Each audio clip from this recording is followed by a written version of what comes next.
नमस्कार दोस्तों। हमारा टॉपिक चल रहा था आहार एवं पोषण, जिसमें हमने कार्बोहाइड्रेट पढ़ा था और उसमें कुछ बातें रह गई थी। उसके बाद हम वसा वाले टॉपिक को पढ़ेंगे। अगला टॉपिक है जो हमारा। तो जैसे ही हम कार्बोहाइड्रेट भोजन के रूप में लेते हैं तो उसका हमारे शरीर में जाकर अंदर आंतों में पाचन होता है और कार्बोहाइड्रेट में जो विभिन्न जटिल इकाइयाँ होती हैं उनका सरल इकाइयों में उनका पाचन होकर सरल इकाइयों में टूट जाता है, जिससे हमारे शरीर में कार्बोहाइड्रेट से क्या हमें शर्करा प्राप्त होती है। हमारे शरीर में शुगर का लेवल बढ़ जाता है जो रक्त में पहुंचा दिया जाता है। तो जितने हमें शर्करा यानी ग्लूकोज या शर्करा की ज़रूरत होती है उसको काम में ले लिया जाता है। ग्लूकोज क्या है? एनर्जी के काम आता है। तो जितने हम काम किया या कोई कार्य किया उसमें एनर्जी की ज़रूरत हुई तो जितनी ज़रूरत होती है उसको तो काम में ले लिया जाता है। बाकी का क्या करते हैं? बाकी को हमारे शरीर में जो है संचित कर लिया जाता है। जो हमारे शरीर में एक हार्मोन है इंसुलिन हार्मोन, उसके द्वारा उसको ग्लाइकोजन जो कि हमारे शरीर में संचित भोज्य पदार्थ है, स्टोर्ड फूड है, में संचित कर लिया जाता है। इस क्रिया को ग्लूकोज से ग्लाइकोजन में परिवर्तित होने की क्रिया को इंसुलिन द्वारा ग्लाइकोजेनेसिस कहते हैं। और जब हम कभी जैसे उपवास किया यानी व्रत किया, अभी नौरते चल रहे हैं तो उपवास सभी कर रहे हैं, और या कभी भोजन नहीं किया तो हमने जैसे भोजन तो नहीं किया, अब एनर्जी की ज़रूरत होगी तो एनर्जी कहाँ से प्राप्त होगी? तो वो एनर्जी प्रदान करने का कार्य ग्लाइकोजन है। एक ग्लाइकोजन को एक हमारे शरीर में ग्लूकेगॉन हार्मोन है, उसके द्वारा ग्लूकोज में परिवर्तित कर दिया जाता है और इस क्रिया को ग्लाइकोजेनोलाइसिस कहते हैं। लाइसिस यानी टूटना। तो ये ग्लाइकोजन क्या है? पॉलीसेकेराइड। और ग्लूकेगॉन हार्मोन द्वारा ग्लाइकोजेनेसिस क्रिया द्वारा उसको विभिन्न सरल इकाइयों में तोड़ दिया जाता है और ग्लूकोज के रूप में उससे हमें ऊर्जा प्रदान कर दी जाती है। अच्छा, ये था हमारा कार्बोहाइड्रेट वाला टॉपिक कंप्लीट हुआ। और एक बात है, जैसे शुगर का लेवल हमारे शरीर में बढ़ जाता है तो उससे क्या है? डायबिटीज़ हो जाता है। ये हमारा। अब आगे हम पढ़ेंगे वसा। वसा लिपिड यानी फैट। कार्बन हाइड्रोजन ऑक्सीजन से मिलकर बने होते हैं और सामान्य चिकनाई युक्त होते हैं। सभी वसाएं चिकनाई युक्त नहीं होती है और सभी चिकनी पदार्थ जो है वो वसाएं नहीं होती है। जैसे टमाटर में पाया जाता है लाइकोपीन, वो चिकनाई युक्त नहीं है लेकिन वसीय अम्ल है। तो इस प्रकार आप समझ गए होंगे कि सभी चिकनाई युक्त पदार्थ वसाएं नहीं होती और सभी वसाएं चिकनाई युक्त नहीं होती है। इसमें क्या है, जैसे कार्बोहाइड्रेट में भी कार्बन हाइड्रोजन और ऑक्सीजन थे, लेकिन इसमें ऑक्सीजन की मात्रा कम होती है।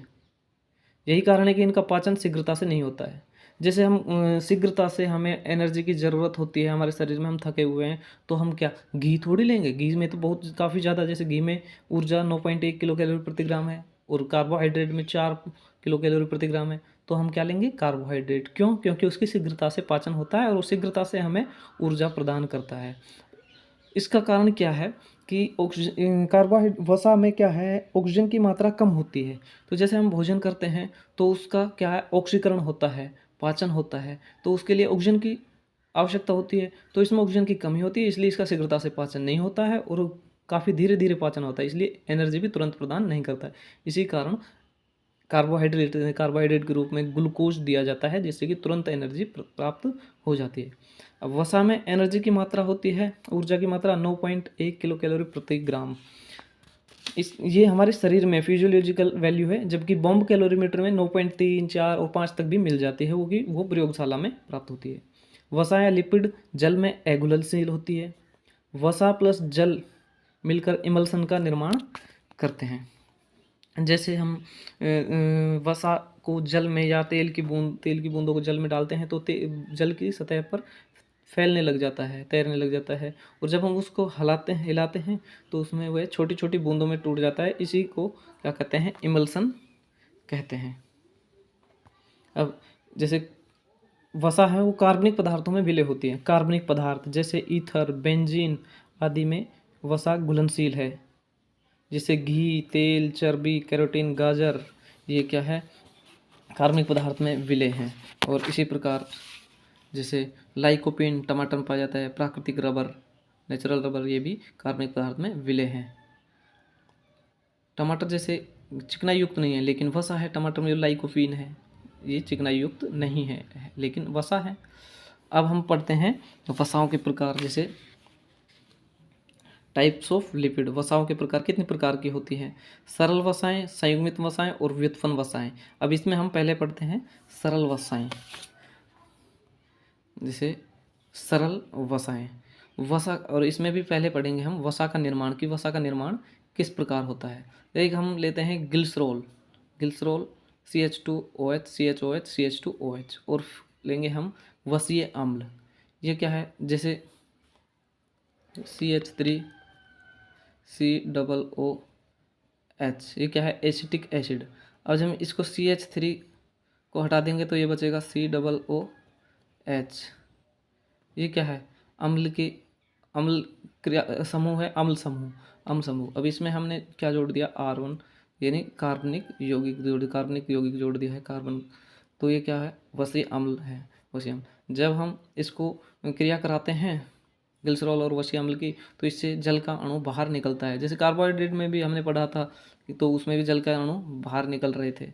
तो इसमें 3 जल के अणु बाहर निकलते हैं, और इसमें ग्लिसरॉल से OH और वसीय अम्ल से H प्राप्त होता है। जैसे अम्ल की प्रकृति होती है कि H+ आयन के रूप में देता है, तो ये भी H+ आयन के रूप में दे रहा है, तो इससे सिद्ध हो रहा है कि ये अम्लीय है, वसीय अम्ल। इससे 3 जल के अणु निकल गए और ये सरल वसाएं हमें प्राप्त हो गई है। और जो ये बंध है इसमें, ये सरल वसाओं में, ये एस्टर बंध पाया जाता है। अब हम और आगे पढ़ेंगे, देखेंगे। जैसे कार्बन एकल बंध है, तो इसको संतृप्त कार्बनिक यौगिक बोलते हैं। और कार्बन कार्बन द्विबंध है, इसको असंतृप्त कार्बनिक यौगिक अनसैचुरेटेड ऑर्गेनिक कंपाउंड बोलते हैं। असंतृप्त वसाएं, इनमें जो है कार्बन परमाणुओं के बीच द्विबंध डबल बॉन्ड पाए जाते हैं, जैसे वनस्पति तेल।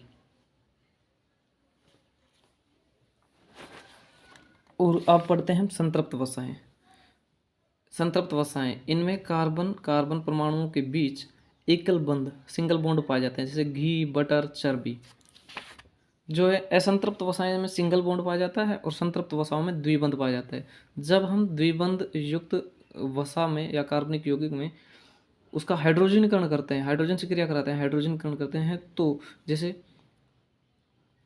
असंतृप्त वसा वनस्पति तेल है और द्विबंध युक्त है, तो उसमें हाइड्रोजनीकरण किया तो एकल बंध युक्त कार्बनिक यौगिक वसा में परिवर्तित हो गया, उसको क्या कहते हैं? वनस्पति घी।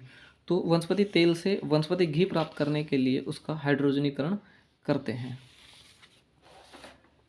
अच्छा, अब हम ये संतृप्त वसाएं और असंतृप्त वसाएं हो गई। और जो वसा लिपिड या क्षार बेस यानी NaOH KOH मिलते हैं, उसकी क्रिया होती है, तो क्या है? साबुनीकरण कहते हैं इसको, साबुन प्राप्त होता है। अब इन वसाओं के अन्य उदाहरण पढ़ते हैं, जैसे सरल वसाओं के। इन सरल वसाओं के अन्य उदाहरण, जैसे कर्णमोम, एयर वैक्स, सिरुमिन। जैसे कई लड़के होते हैं क्लास में बैठे रहते हैं, वो पेन या माचिस की तीली उससे अपने कानों में देते हैं, तो जिससे वो चिपचिपा रेड रेड पदार्थ होता है, वो सिरुमिन होता है, सरल वसा है, वो भी वसा है। जंतु पक्षियों के फर या पंखों पर वसा पाई जाती है, लेनोलिन। मधुमोम, मधुमक्खियों से प्राप्त होता है, बी वैक्स मधुमक्खी से प्राप्त होता है। पेट्रोलियम पदार्थों से प्राप्त होता है, पैराफिन मोम वैक्स। अब ये हो गई सरल वसाएं। अब वसाओं के प्रकार पढ़ रहे थे हम। सरल वसाएं हो गई, वसीय अम्ल और ग्लिसरॉल से मिलकर बनती है।